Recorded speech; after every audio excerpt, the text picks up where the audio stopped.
There's a lot to appreciate about Israel Adesanya. In an era of the sport where phony personas and fabricated beefs for the purpose of self-promotion is prominent, the middleweight champion is managing to be far more compelling than the rest by being nothing more than his true self. I'm on location covering UFC 271 in Houston, Texas, and there's something to be said for the vibes you can pick up on when seeing these athletes in person as opposed to watching them on a screen. Adesanya has always been confident, but I'm sensing a whole new level of confidence this fight week from the middleweight champion. To be fair to Robert Whittaker, he definitely seems to be in good spirits, but the confidence he exudes pales in comparison to Adesanya.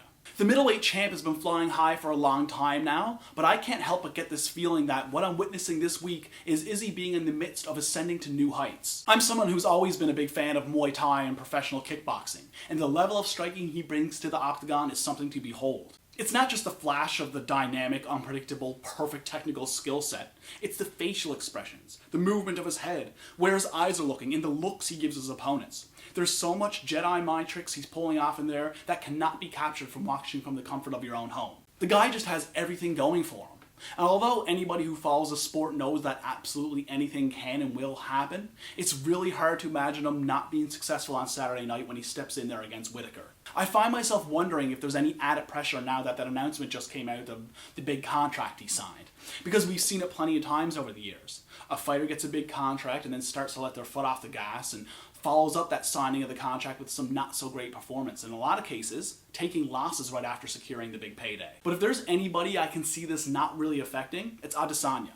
There's a lot of reasons why I feel this way, but if I had to start somewhere, it would definitely be because of the team he's a part of. Eugene Behrman has really created something special over at City Kickboxing. In martial arts, there are a lot of shady characters and coaches and trainers, and a lot of things going on behind the scenes that the casual fan doesn't know about. But the culture at City Kickboxing Gym is basically the epitome of martial arts. I have no insider knowledge, all I see is what everybody else has been seeing. But you can just tell that the relationships and the bonds are strong, and the principles and the philosophies supersede the importance of self-promotion or business, and all that other nonsense that comes along with having a high profile in this sport.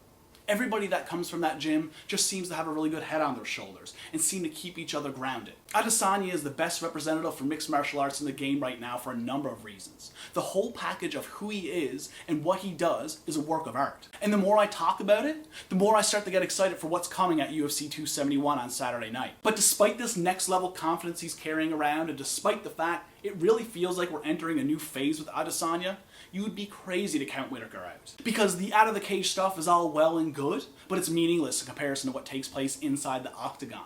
And Whittaker is coming off of rattling off 3 wins since his loss to Adesanya in 2019. The latest being a performance of the night win over the always dangerous Kelvin Gastelum. And you best believe he's going to be making adjustments coming into this fight.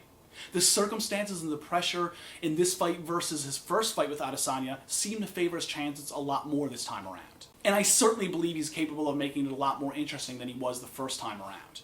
3 years is an eternity in martial arts, and with his most recent experiences, coupled with his past with Izzy, I certainly expect him to make a better account of himself this time around. But as per what Izzy said to me at the press conference on Wednesday, yeah, Whittaker has changed and evolved, but so is Izzy. And when he steps in there on Saturday night, it's perfectly conceivable that we see the best Adesanya yet. The last stylebender is a special guy.